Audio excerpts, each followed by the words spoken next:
Misamis Occidental Gob. Ang siya response mo karon, grabe naka-ingot sikat na ang Miss Oc because dealing of Miss Universe at the same time karon po nga impact. Well, it is a blessing from God nga ang Misamis noon, ang probinsya sa Misamis Occidental, natagaan og oportunidad nga mahimong venue nining 132nd CBCP Plenary Assembly.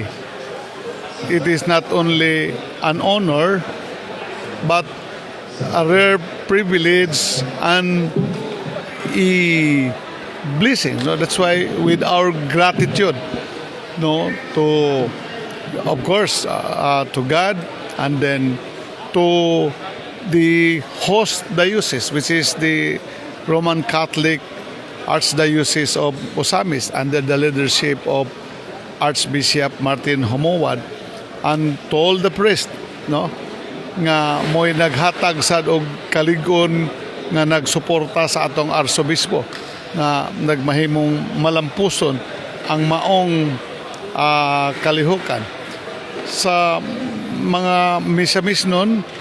Amo ning gihimo ila nga utang kabubuton tungod kay dili tanan ang natagaan sa oportunidad, no.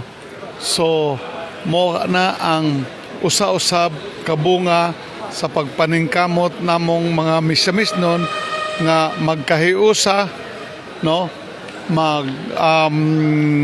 tungo sa among vision nga Asinso Misamis Occidental nga magpayong malinawon, malabon og malipayon og sa maong pagpuyo mo kana ang pagpuyo sa kinabuhing Kristohanon.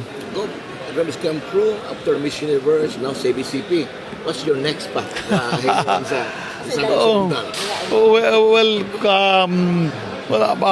Padayon lang mi sa mga programa Girls Towards Our Vision.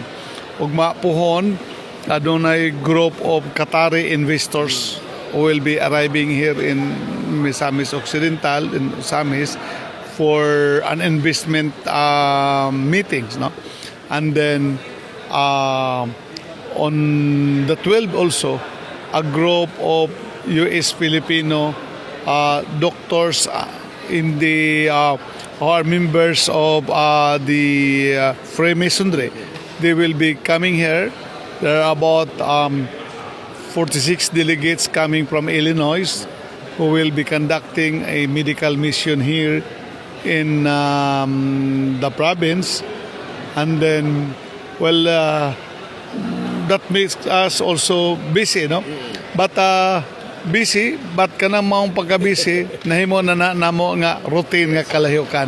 Oh. National gatherings, Governor, how did you do that? Did niya man sa Misamis Occidental?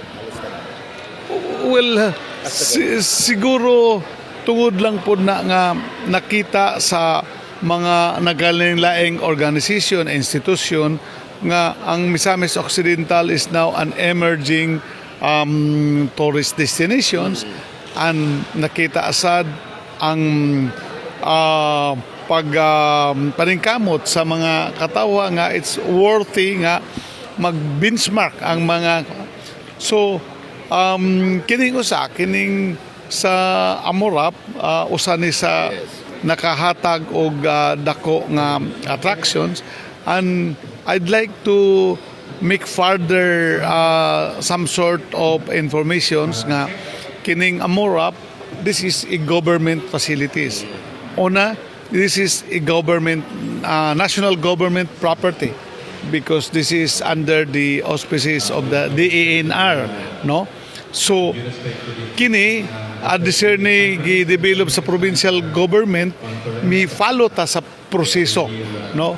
We have a tenorial instrument nga flag T nga nagtugot ang national government kanato sa pag develop sa maong lugar, no? So then as I had announced already that this is a provincial initiated project, no? So nahimo dining usa ka collaboration between the local government and the national government and the Filipino people, particularly the Misamis nun.